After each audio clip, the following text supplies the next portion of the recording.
Ngiyangibingelela bazalwane umlando wasekhaya. Ngizobonga abaningi besebezwile ukuthi last week Thursday umfana wamkhethile washaya imoto. So ngiyabonga uNkulunkulu because it could have been worse. It was a shock. Kodwa ngimzela uNkulunkulu kanye nami bengizizwa ukuthi I have so much peace. Ngifeel ukuthi khona abangithwele ngiyabonga imthandazo because bengazi ngizokwenza njani.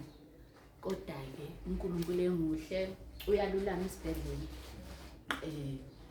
Usuku nosuku ngiyabona ukuthi kune improvement. So ngizobonga nje uNkulunkulu kakhulu. Jesu Kristu inkosi.